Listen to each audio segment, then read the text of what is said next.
সকলকে শুভেচ্ছা জানিয়ে আজকে আমরা আমাদের সপ্তম শ্রেণীর বার্ষিক পরীক্ষা সিলেবাসের উপর ক্লাস শুরু করছি। সকলে খেয়াল করুন, আজকে আমাদের আলোচনার বিষয় হচ্ছে সপ্তম শ্রেণীর সপ্তম অধ্যায় বীজগাণিতিক রাশির সরল সমীকরণ। এখন সরল সমীকরণ বিষয় জানতে হলে প্রথমে আমাদের জানতে হবে যে আসলে সমীকরণটা কি এবং সরল সমীকরণটা কি। তোমরা ইতিপূর্বে জেনেছো যে তোমার বীজগাণিতিক রাশিতে যখন চলক ও গাণিতিক প্রক্রিয়ার প্রতীকের সাহায্যে সমান চিহ্ন যুক্ত হয়ে গাণিতিক বাক্য তৈরি করে তখন তাকে আমরা বলি কি সমীকরণ। এবং সমীকরণটার যদি উদাহরণ আমরা দেখতে চাই, দেখো এখানে লিখলাম যে 5x plus 3y plus C সমান সমান 0। এখানে তোমার 5x plus 3y minus C সমান সমান 0, এখানে দেখো যে যোগ চিহ্ন আছে এটা হচ্ছে গাণিতিক কি প্রক্রিয়া প্রতীক, আর এই যে সমান চিহ্ন সংবলিত এটা একটা গাণিতিক বাক্য। তাই আমরা একে বলবো কি যে সমীকরণ। কি বলবো? সমীকরণ। এখন সমীকরণে তোমার কি রয়েছে, বিভিন্ন প্রকারভেদ আছে। সমীকরণে প্রথম স্টেপ আছে সরল সমীকরণ, তারপরে তোমার তোমাদের আছে যে দ্বিঘাতযুক্ত সমীকরণ, তারপর জটিল সমীকরণ আছে, আমাদের বহুপদী সমীকরণ আছে। হ্যাঁ, তো এখন আমাদের যে আলোচনা বিষয়ের ভিতরে প্রথমে আমাদের ছিল সরল সমীকরণ। এই সরল সমীকরণের কি কি বিষয় আছে আমাদের দেখতে হবে। যে সরল সমীকরণে গুণের বিধি আছে, যোগের বিধি আছে, বন্টন বিধি আছে। ঠিক আছে, তো দেখো সরল সমীকরণের যোগের বিধি কি বিধি? এটা যোগের বিধি। যোগের বিধিটা দেখো কি, দেখা গেল আমি এখানে লিখলাম a প্লাস বি সমান সমান, এখানে লিখবো আছে বি প্লাস এ। এটা হচ্ছে যোগের বিধি। কি বিধি? এটা যোগের বিধি। কারণ দেখো এখানে এটা সমান চিহ্ন সংবলিত সরল সমীকরণ, যার এটা হচ্ছে বাম পক্ষ, এটা কি ডান পক্ষ। এই ডান পক্ষের দিক খেয়াল রাখো, বাম পক্ষের দিক খেয়াল করে দেখো, এখানে আছে এ প্লাস বি যুক্ত পদ, এখানে বি প্লাস এ যুক্ত পদ। এর প্রথম পদে ছিল এ, এর প্রথম পদে বি, আর এর প্রথম পদে বি, দ্বিতীয় পদে বি, এর দ্বিতীয় পদে এ। এটা চেঞ্জ হয়েছে। মানে যোগের বিধি অনুসারে আমরা এর উদাহরণ থেকে একটা, সাপোজ এর মান যদি 2 হয়, এর মান 2 হয় আর বির মান যদি তোমার 3 হয়, তাহলে এই যোগের বন্টন বিধি কি সঠিক আছে কিনা আমরা কি করে বুঝবো? দেখো এর জায়গায় লেখো বাম পক্ষ কি আমাদের এ প্লাস বি, তো এর জায়গায় লেখো 2 আর বির জায়গায় লেখো 3, তাহলে কত হচ্ছে 5, তাই না? এবার ডান পক্ষে লেখো, ডান পক্ষ হচ্ছে তোমার বি প্লাস এ, বির মান কত দেখো 3, এর মান হচ্ছে 2, তাহলে 3 প্লাস 2 মানে কত? এটা 5। দেখো তুমি এ এবং বির মান যদি চলকের মান স্থির থাকে, যে মানটা স্থির থাকবে সেটা তুমি এ প্লাস বিতে বসালে দেখো বা বি প্লাস এতে বসালে তা পাবা। তা এই যে বিধি বা নিয়ম, এই নিয়মকে বলে আমরা সরল সমীকরণে যোগের বিধি বা যোগের নিয়ম। ঠিক আছে, এরপর আসবে গুণের বিধি। আর বিধি গুণ, গুণের বিধি। গুণের বিধি বলে এ গুণ বি করবা আর বি গুণ এ করবা, ফলাফল একে আসবে, অর্থাৎ এ বি সমান সমান বি এ। গুণের বিধি বলে এটা। তো এই সূত্র অনুসারে আমরা যদি এখন প্রমাণ করি এ সমান 2 বি সমান 3 যদি দিই আমরা, দেখো এটা আছে বাম পক্ষ, এটা বাম পক্ষ হচ্ছে এ বি, তাহলে এ মানে আছে 2, বি মানে আছে 3, 2 গুণ 3 মানে আছে 6। আর ডান পক্ষ কি দেখো, ডান পক্ষ আছে বি এ, তাহলে আছে বি মান আছে 3, এর মান আছে 2, দেখো 6। তাহলে দেখো বাম পক্ষ এবং ডান পক্ষের মান দেখো সমান হয়েছে, এ গুণ বি আর বি গুণ এ। এই যে নিয়ম এ বি সমান সমান বি, এটা কি নিয়ম? এটা গুণের বিধি। ঠিক আছে, এবার আসবো আমরা যোগের বিধি এবং গুণের বিধি জানার পরে তোমার যোগের যে বন্টন বিধি আছে, যোগের বন্টন বিধি। যোগের বন্টন বিধির দিকে খেয়াল রাখি আমার, চলো এখন দেখাই সরল সমীকরণে যোগের বন্টন বিধিতে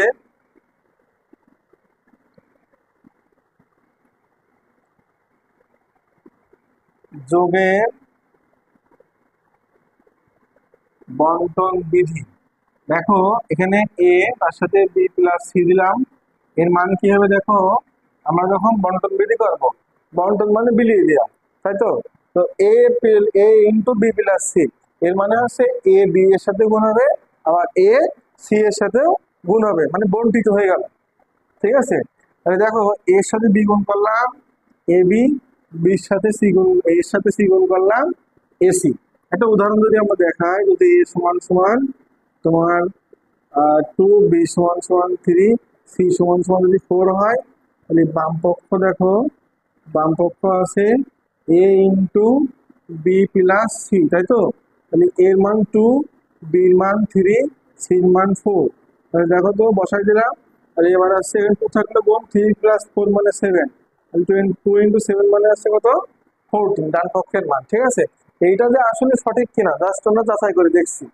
ঠিক আছে, এখন দেখো ডান পক্ষ হিসেব করি আমরা। ডান পক্ষ কি? A B plus AC. এর মান কত বলো? 2, এর মান 2, বির মান আসছে 3, প্লাস এর মান 2 আর সির মান আসছে 4। 3 দোকানে 6, 4 দোকানে আসছে 8, যোগ করে দেওয়ার কত আসছে বলো? কত হচ্ছে? 14। ঠিক আছে, তাহলে দেখো তো আমাদের এই যে এ ইন্টু বি প্লাস সি, এ ইন্টু বি প্লাস সি সমান সমান কি হয়েছে? এ বি ইন্টু কত? এ বি প্লাস এসি, তাই তো? এ ইন্টু বি প্লাস সি সমান সমান এ বি প্লাস সি হয়েছে এসি। দেখো এটা যোগের বন্টন বিধি, আসলে কি এটা সঠিক কিনা প্রমাণ পাইছো? হ্যাঁ, এবার এটা যোগের বন্টন বিধি গেছে। এবার আসবো আমরা তোমাদের আর একটা বন্টন বিধি তোমাদের দেখাবো।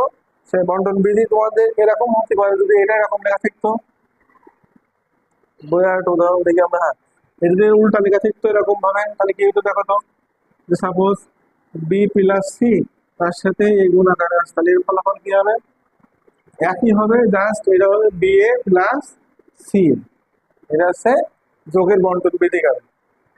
ঠিক আছে, এরপর বিয়োগের ক্ষেত্রে জাস্ট এখানে বিয়োগ থাকবে, এখানে বিয়োগ থাকবে একই রকম ভাবে। এরপর আসবো আমরা সরল সমীকরণে চলকের মূল নির্ণয় ক্ষেত্রে আমাদের পক্ষান্তর লাগে। পক্ষান্তর, যেমন তোমরা এই যে এই ধরনের অঙ্ক করেছো, পক্ষান্তর তোমরা করেছো, বাট নাম শুনে মনে হচ্ছে নতুন মতো, দেখাচ্ছি দেখালি বুঝবা। এখন দেখো পক্ষান্তর হিসেব দেখি আমরা।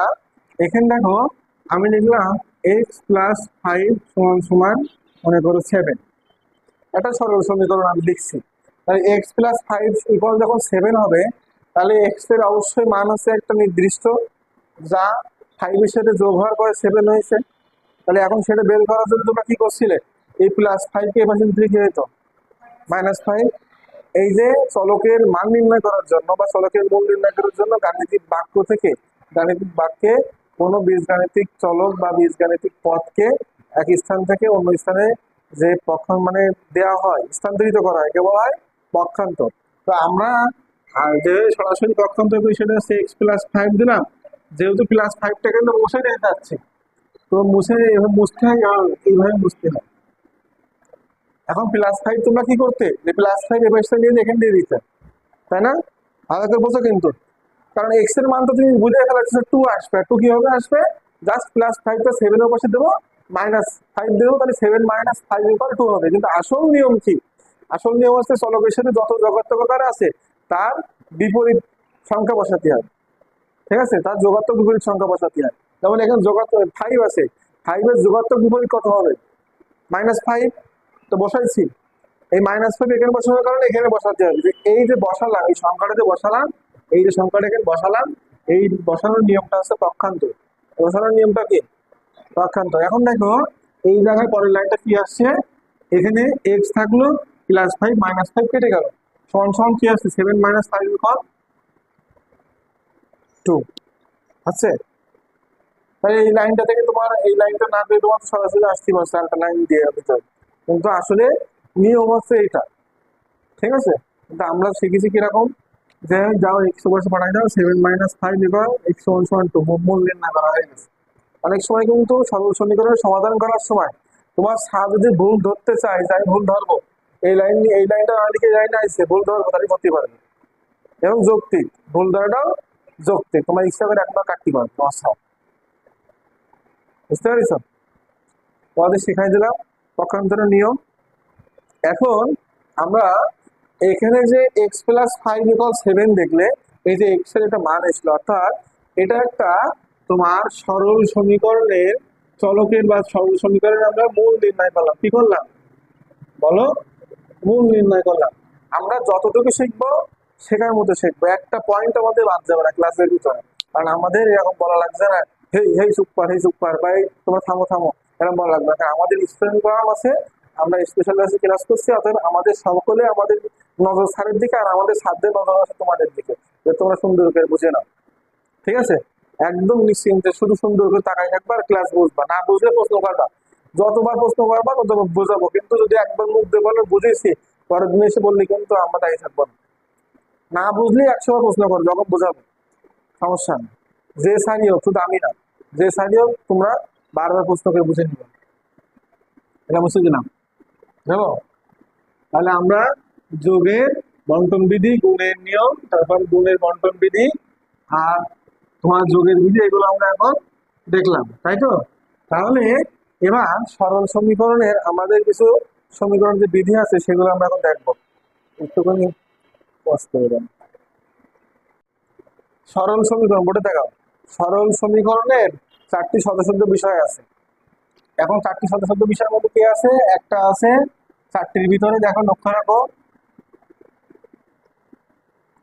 একটা আছে যোগের, একটা বিয়োগের, একটা আছে গুণের, একটা আছে ভাগের। 4টি শতশব্দ বিষয়। মনে করো একটা সরল সমীকরণ, একটা সরল সমীকরণ তোমার সামনে থাকলো। সেই সরল সমীকরণে তুমি 2টি পক্ষ পাবা, বাম পক্ষ ডান পক্ষ। তো এই সরল সমীকরণের বাম পক্ষের সাথে যদি তুমি বাম পক্ষ এবং ডান পক্ষ উভয়ের সাথে যদি একই রাশি যোগ করো, তাহলে ওই সমীকরণে কোনো পরিবর্তন হবে না। একটা সরল সমীকরণের উভয় পক্ষে যদি তুমি একই রাশি বিয়োগ করো, তাহলে ওই সমীকরণে কোনো পরিবর্তন হবে না। যদি একটা সরল সমীকরণের উভয় পাশে তুমি যদি একই রাশি দ্বারা গুণ করো, তাহলে ওই সমীকরণে কোনো পরিবর্তন হবে না। একইভাবে একটা সরল সমীকরণের ডান পক্ষ বাম পক্ষকে তুমি যদি একই রাশি দিয়ে ভাগ করো, তাহলে ওই সমীকরণে কোনো পরিবর্তন হবে না। তাহলে দেখো ওই সমীকরণগুলো পরস্পর কি হবে, ভাগফলগুলো বা গুণফলগুলো বা বিয়োগফলগুলো ভাগ করার ফলে উভয় পক্ষের ভাগফল পরিবর্তন হবে না বলতে বোঝায় এটা যে তোমার, আমি একটা সরল সমীকরণের উভয় পক্ষ বাম পক্ষ এবং ডান পক্ষকে 11 ভাগ করেছি, বলছি পরিবর্তন হবে না। ভাগ পরিবর্তন হবে না কিসে? ভাগফলে পরিবর্তন হবে না। ভাগফল ডান পক্ষেও যা পাবো বাম পক্ষেও তাই পাবো। আবার গুণফল ডান পক্ষে গুণফল যা পাবো বাম পক্ষে গুণফল তাই হবে। এই জন্য বলছি পরিবর্তন হবে না। এই পরিবর্তন মানে কি? চেঞ্জ হবে।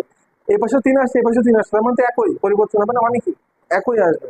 এবার দেখো আমরা একটু উদাহরণ দেখাই তোমার যোগের ক্ষেত্রে। মনে করো এখানে দেখো 5x + 9 লিখলাম, সমান সমান দিলাম মনে করলাম 3x প্লাস, এখানে দিলাম আসছে 13। মনে করো এটা সরল সমীকরণ একটা, ঠিক আছে? এটা একটা সরল সমীকরণ। এখন তুমি মনে করছো স্যার আমি এর ডান পক্ষে 5 যোগ করবো, তাহলে আমার বাম পাশে কত যোগ করতে হবে? 5। এই যে একই রাশি, এই রাশিতে উভয় পক্ষে তুমি কি করলে? যোগ করলে না? উভয় পক্ষে এই পাশে যোগ করেছো, এই পাশে যোগ করেছো, যোগ করেছো, উভয় পক্ষে যোগ করেছো। এই যোগ করার কারণে এই যে এই পাশে যে যোগফলটা পাবা আর এই পাশে যোগফল পাবা, এই দুটো যোগফলই কি হবে? সমান হবে। এটা বলা হয় সরল সমীকরণের শতসিদ্ধ বিষয়। আবার যদি আমি বিয়োগ করি, সাপোজ কি করি? বিয়োগ করি, তাহলে বিয়োগফল কি থাকবে? সমান থাকবে। তোমাদের কাছে এগুলো অনেকে জানা মনে হতে পারে, বা এগুলো কিন্তু একটু একটু কঠিন আছে। সাপোজ এখানে 4 বিয়োগ করলাম, এখানেও 4 বিয়োগ করলাম। এই সরল সমীকরণে বাম পক্ষ ডান পক্ষ থেকে একই রাশি কি করলাম? আমি বিয়োগ করলাম। বিয়োগ করলে কি আসছে? এইখানে যে বিয়োগফলটা আসবে, এখানে যে বিয়োগফলটা আসবে, দুটোই সমান আসবে। আবার যদি আমি গুণ করি, সাপোজ গুণ বলতে মনে করো যে এই সে সমীকরণ, এই সমীকরণের এই পাশে আমি 2 দ্বারা গুণ করছি, এই পাশে যদি আমি 2 দিয়ে গুণ করি, তাহলে কিন্তু এই সমীকরণে গুণফলে কোনো পরিবর্তন আসবে না। বাট যদি আমি এখানে তোমার 2 এখানে 3 তে গুণ করি, তখন কিন্তু মানে পরিবর্তন হয়ে যাবে। বুঝছো? ভাগ করলে একই একই কেস। যদি এখানে ভাগ করা হয়, 2 দিয়ে ভাগ করি, এখানে 2 দিয়ে ভাগ করবো, তাহলে এই দুজনের ভাগফলের মানে কোনো পরিবর্তন হবে না। এটা হচ্ছে শতসিদ্ধ বিষয়। ঠিক আছে? এখন তোমাদের সামনে আমি সরল সমীকরণ সম্পর্কে কিছু আলোচনা করেছি। তোমার সরল সমীকরণের তোমার গুণের বর্জন বিধি তোমাদেরকে দেখিয়েছি। গুণের বর্জন বিধি আর যোগের বর্জন বিধি। বর্জন বিধি মানে বাদ দেওয়া। আর গুণের বর্জন বিধি, গুণের বর্জন বিধি কিভাবে বাদ দিতে হয় দেখাইছি। গুণের বর্জন বিধি, সরল সমীকরণে গুণের বর্জন বিধি দেখো। সরল সমীকরণে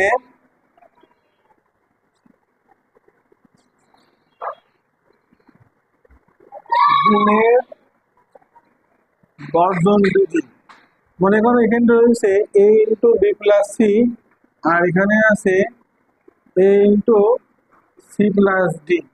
থাকুক, কোনো অসুবিধা নেই, ঠিক আছে। এখানে এ গুণ আছে বি প্লাস সির সাথে, আর এখানে এ গুণ আছে সি প্লাস ডির সাথে আছে। তাহলে বর্জন মানে কি? বাদ দেওয়া। বাদ দেবো কি? তাই ব্র্যাকেটের সাথে কি গুণ আছে? এ।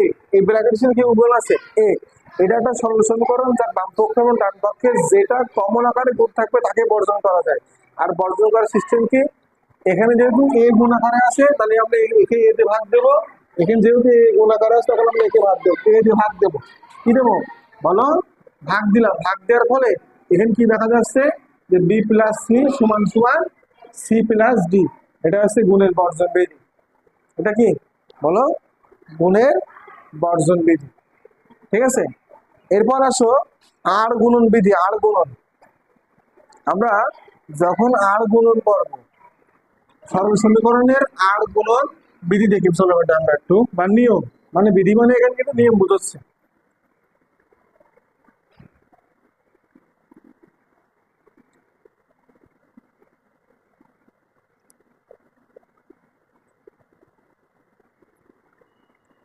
সরল সমীকরণ দেখো, একটা উদাহরণ লিখি আমি এখানে। এক্স বাই টু সমান সমান 5/3। ভালো করে দেখো, এক্স বাই টু সমান সমান 5/3। তো এই ভগ্নাংশ এক্স বাই টু, এখানে ভগ্নাংশ আছে 5/3, ঠিক আছে। তো এদের যে তোমার হর আছে, এখানে হর কি আছে? 2, এখানে হর কি আছে বলো? 3। তাহলে এই দুটো হরের যখন আমরা গুণ করবো, গুণফল কত হবে বলো তো? বা তোমার যদি লসাগু করি, আমরা কি পাবো? লসাগু। কারণ 2 আর 3 দিয়ে লসাগু করি, মানে এটা কিন্তু আর গুণন নিয়মের বিধি। কি করতে হবে? প্রথমে হরগুলো লসাগু করতে হবে। 2 আর 3 দিয়ে লসাগু করি আমরা, এটা 2 গুণ 3 হয়ে যায়, তার মানে কত হচ্ছে বলো? 6। এখন এই যে লসাগু 6 পেয়েছো না, শোনা হোক, এই যে লসাগু 6 পেয়েছো, লসাগু 6 কে তোমার উভয় পাশে গুণ করতে হবে। কি করতে হবে? গুণ করতে হবে। আমি যখন গুণ করি, এক্স বাই টু গুণ এই পাশে 6 দিলাম, 5/3 গুণ এখানে কি দিলাম? 6। এবার এখানে কাটাকাটি করো, তার মানে এখানে উপরে থাকছে কি? 3x সমান সমান 10। এই যে 3x সমান সমান 10 দাঁড়ালে না, এটাই কিন্তু তোমার কি সমীকরণ? তোমার সরল সমীকরণের আর গুণন করলে, তুমি আর গুণন করে এক্স বাই টু আর 5/3 রেখে আর গুণন করে কি পাওয়া যায়? 3x সমান সমান 10। আচ্ছা, তোমরা কিন্তু এভাবে আর গুণন শেখো না, তোমরা কি করেছো? কোনাকুনি গুণ শিখেছো, তাই না? কি করতে? স্যার এই গুণের সাথে এটা গুণ করবো, এক্স গুণ 3, আর এই গুণের সাথে এই গুণ করবো, কত আছে? 5 গুণ 2। তাই করতে স্যার দেখেন 3x সমান সমান 10 হয়ে গেছে। তোমরা তো এটা জানতে, আসল নিয়মটা হচ্ছে এইটা, ঠিক আছে। আসল যে নিয়ম, এটা হচ্ছে ভ্যাবাসেকার নিয়ম, আর এটা হচ্ছে আসল নিয়ম। গাণিতিক ভাষার নিয়ম, সরল সমীকরণ আর গণন করার সিস্টেম আছে। আগে হরগুলো লসাগু করবা, ওই লসাগু ফল দিয়ে উভয় পক্ষে গুণ করে কাটাকাটি করে যেটা আসবে সেটা তো আর গুণন ফল। কিন্তু আমরা অতি সংক্ষেপে শর্টকাট বানায় ফেলেছি, কোনাকুনি ঘা দিতে হবে, এমনি গুণ এমনি গুণ করে দাও, যা আসবে ওটাই আর গুণন, মানে আড়াআড়ি গুণ, ঠিক আছে। তো এটা হচ্ছে আর গুণন নিয়ম ছিল এই পর্যন্ত। এরপরে তোমাদের কিছু সমাধান করে দেখাই সরল সমীকরণের। তোমাদের আরো একটা বিষয় আছে, সেটা আছে প্রতিসাম্য বিধি। প্রতিসাম্য বিধি আছে এরকম, দেখো সরল সমীকরণে প্রতিসাম্য বিধি। আচ্ছা, প্রতিসম বা প্রতিসাম্য, প্রতিসম বিধি এটা কি বোঝায়? আমরা এটা দিয়ে বুঝবো যে কোন সরল সমীকরণের বাম পক্ষ এবং ডান পক্ষের কোনো রাশিকে যদি আমরা স্থানান্তরিত করি, যদি চিহ্নের কোনো পরিবর্তন না করে আমরা স্থানান্তরিত করি, তাহলে আমরা যে সরল সমীকরণটা পাবো তাকে বলা হচ্ছে প্রতিসাম্য বিধি সরল সমীকরণ। যেমন তুমি যদি এরকম থাকা, কখনো কখনো এরকম করেছো, দেখো যে এক্স প্লাস 2 আছে আর এখানে 7 প্লাস ওয়াই আছে। তুমি কি করেছো? স্যার আমি একটা সমীকরণের মূল নির্ণয় করার জন্য এখান থেকে বাদ দিয়ে এক্স সমান সমান 7 প্লাস ওয়াই প্লাস 2 যখন উপাশে দিয়েছি, তখন আমি পক্ষান্তর হিসেবে -2 দিয়ে দিচ্ছি, তাই তো? এরকম করিস না? তাহলে এটা কি হচ্ছে? চিহ্নের পরিবর্তন। বাট এইটাকে যদি আমরা এভাবে লিখি যে এক্স প্লাস 2 এখানে আছে আর 7 প্লাস ওয়াই এখানে আছে, আমরা সরাসরি 7 প্লাস ওয়াই আগে দেবো আর এক্স প্লাস টু পরে দেবো, কোনো চিহ্নের পরিবর্তন করিনি। তাহলে এই যে সমীকরণটা ছিল তোমার সামনে এক্স প্লাস টু আগে ছিল, বাট এখানে পরে চলে গেছে, মানে এর ডান পক্ষ এর বাম পক্ষ ডান পক্ষ হয়ে গেছে, এর ডান পক্ষের বাম পক্ষ আসছে। যদি এরকম হয় তাহলে কোনো চিহ্নের পরিবর্তন হয়েছে কি? তাহলে এই যে বিধি, এই বিধিটা আছে সরল সমীকরণের প্রতিসাম্য বিধি। কি বিধি অনুসারে এসে এটা? প্রতিসাম্য বিধি অনুসারে, বুঝছো? যদি পক্ষান্তর হয় তাহলে এটা যোজন বিধি বা যোগের বর্জন বিধি অনুসারে তোমাদের আমরা চিহ্ন পরিবর্তন করে থাকি, কিন্তু এখানে তো কোনো চিহ্ন পরিবর্তন করে সরাসরি বাম পক্ষের ডান পক্ষে, ডান পক্ষে বাম পক্ষে নিয়ে আসছি। যদি এরকম হয় এটা কোন সত্য? মানে প্রতিসাম্য বিধি। ওকে, তাহলে এখন আমরা চলো একটা সমীকরণের মূল নির্ণয় করে দেখি। যে বিধিগুলো আছে এগুলো না জানাই অঙ্ক চলে গেলে অঙ্ক সমাধানের কাজ। কথা বুঝছো? তোমাদের আজকে যে নিয়মগুলো দেখালাম এগুলো না জানাই আমি ক্লাসে ঢুকতে পারতাম অঙ্কের ভিতরে যে সরাসরি অঙ্ক করতে পারতাম, কারণ এই অঙ্ক আমার খুব বেশি কঠিন না, এমনি সমাধান করতে পারতাম। বাট বেসিক বলে কিছু জিনিস আছে, এই বেসিকটা না ধরাই দিলে ওই ফাটা কলসি হয়ে যাচ্ছে। মানে আমরা অনেক কিছু জানি কিন্তু ভিতরে ফাঁকা হয়ে যাবে। যদি তুমি কাউকে অঙ্ক শেখাতে যাও তখন তুমি কাউকে না কাউকে এরকম বেসিক ধরে শেখাবো, আর তুমি বেসিকটা জানো। আর যদি বেসিক না ধরে তোমাকে সরাসরি অঙ্কে চলে যায়, তো তুমি এরকম অঙ্ক চলে যাবো কারো শেখানোর সময়। তোমাদের 7.1 অনুশীলনীতে একটা অঙ্ক আছে, সমাধান করতে বলেছে। সাপোজ একটা অঙ্ক 7.1 এটা আছে 2 নম্বর অঙ্ক। 2 নম্বর অঙ্ক বলছে এই 5x - 3 সমান সমান 2x প্লাস 3, 2x প্লাস 3। এখানে আমাদের সমাধান করতে হবে। এখন তোমরা বলো আমি কি বাংলা নিয়ম করবো নাকি বইয়ের যে বিধি আছে বিধি মেনে করবো? বিধি মেনে করবো। আচ্ছা, বিধি মেনে যদি করি, অরিজিনাল বিধি যদি সমাধান দেখো, প্রথম লক্ষ্য করবা তোমার টার্গেট কি? তোমার টার্গেট আছে চলকের মান নির্ণয় করা, তাই তো? সমাধান করা মানে কি? চলকের মান নির্ণয় করা। চলক কি আছে এখানে? এক্স। এখানে কি চলক আছে? এক্স চলক আছে, তাই না? তাহলে তুমি যদি এই জায়গা থেকে 2x আছে না ডান পক্ষে 2x-টাকে তুমি যদি রিমুভ করতে পারো তাহলে কিন্তু চলক এই পাশে থাকছে একা, মান নির্ণয় করা সহজ হয়ে যাচ্ছে, তাই না? কিন্তু ডান পাশের যে চলক 2x এটা কি চিহ্নধারী? প্লাস চিহ্নধারী। তো এই যোগাত্মক বিপরীত পাশে লিখলে ওই গায়েব হয়ে যাবে না? যদি এখানে প্লাস 2x আছে, যদি আমি এখানে মাইনাস 2x লিখি, ও গায়েব হয়ে যাবে? হবে। যদি আমি এখানে দেখো এরকম লিখলাম 2x প্লাস 3, এই জায়গায় মাইনাস 2x লিখলাম, তো দেখো তো 2x প্লাস 3, এখানে 2x প্লাস, এখানে 2x মাইনাস, এটা রিমুভ হয়ে যাচ্ছে না? মুছে যাচ্ছে না? যেহেতু আমি ডান পক্ষে সরল সমীকরণে ডান পক্ষে মাইনাস 2x রাশি বিয়োগ করেছি, তাহলে আমাকে এর ফলাফল সমান রাখার জন্য আমাকে এ পাশেও মাইনাস 2x করতে হবে, বসাতে হবে। তাহলে দেখো এই জায়গায় 5x - 3 আর এখানে কি দিলাম? Minus 2x। এই পাশেও আমি মাইনাস 2x দিছি, এখানেও মাইনাস 2x দিচ্ছি, তার মানে ফলাফল কিন্তু সমান আছে। বুঝলেনি? আমি কিন্তু বইয়ের বিধি অনুসারে হচ্ছে, আর বইয়ের বিধি বাদে আর একটা নিয়ম আছে সেটা দেখা হয়, বাংলা নিয়ম বলে তাই। এবার এই যে 5x - 2x মানে কি বলতো? 3x, তাই তো? আর এই জায়গায় মাইনাস 3 থাকলো, আর এখানে 2x - 2x মানে কত বলো? শেষ। ও শেষ, এখানে থাকছে অনলি কত? 3। তো তোমার টার্গেট এক্স এর মান নির্ণয় করো, তাই তো? তাই এখন এখানে শুধু এক্স রাখতে হবে বাম পক্ষে, ওর সাথে যোগ বিয়োগ আকারে কিছু রাখা যাবে না। এখানে মাইনাস 3 আছে, একে গাইড করতে গেলে এর যোগাত্মক বিপরীত রাশিকে বসাতে হবে। সেটা কি? মাইনাস 3 যোগাত্মক বিপরীত রাশিটা কি? প্লাস 3। তাহলে এখানে বসালাম 3x - 3, এ পাশে দিলাম প্লাস 3, এখানে দিলাম প্লাস 3, তাহলে ফলাফল কিন্তু সমান আছে। আছে? এবার দেখো এই প্লাস 3 মাইনাস 3 কেটে গেল, থাকছে কি? 3x সমান সমান এ পাশে অনলি 3 প্লাস 3 মানে কত? 6। এই প্লাস 3 মাইনাস 3 কেটে গেছে না? এবার এক্স এর সাথে, ও মাই গড, এখানে এক্স লিখে ফেলেছিলাম, এখানে 3 প্লাস 3 আর প্লাস 3 মানে প্লাস 6। এখন লক্ষ্য রাখো এক্স এর সাথে কিন্তু তোমার প্লাস 3 কি আছে? গুণ আকারে আছে। তো এখানে শুধু এক্স পাইতে গেলে অবশ্যই প্লাস 3 গাইড করতে হবে। এখন কি করব? এর বিপরীত, তোমার কাছে বিপরীত রাশি আছে না, ওইটা আমরা গুণ করে দেবো। কোনো কিছু গুণ আকারে থাকলে তাকে উল্টাতে গেলে তার বিপরীত রাশিতে গুণ করতে হয়। তো প্লাস 3 বিপরীত রাশি কি হবে? 1/3। 3 বিপরীত রাশি কি? 1/3 না? তাহলে 1/3 তে গুণ করো এই পাশে। তাহলে এখানে 3x কে আমি 1/3 তে গুণ করলাম, আর 6 কে আমি 1/3 তে গুণ করলাম। তো এবার কাটাকাটি করো, এখানে থাকছে শুধু এক্স আর এন কাটাকাটি করলে এখানে থাকছে শুধু টু, তাহলে এক্স সমান সমান টু, এটা হচ্ছে অ্যান্সার। এই সমীকরণে তোমার যোগের বিধি, বন্টন বিধি, তারপরে তোমার হচ্ছে যোগের বর্জন বিধি সব মেনে আমরা সমীকরণের চলকের মান নির্ণয় করেছি। ঠিক আছে, যদি বাংলা নিয়ম করি, বাংলা নিয়ম দেখো, এই বাংলা নিয়ম করলে তো সমাধান আসবে, বাট মার্ক দেবে কি বলে আমার মনে হচ্ছে না। 5x - 3 সমান দেখাই দিল আমাদের। এই যে বাংলা নিয়ম দেখো, জাস্ট এরকম ধরবা, এই 5x রয়েছে, +2x এর পাশে আনবো -2x, আর এখানে +3 আছে, এই -3 পাশে গেলো +3 হয়ে গেল। এবার এখানে 3x সমান সমান 6, তাহলে x সমান সমান 6/3, অর্থাৎ x সমান সমান কি 2। এটা হচ্ছে বাংলা নিয়ম।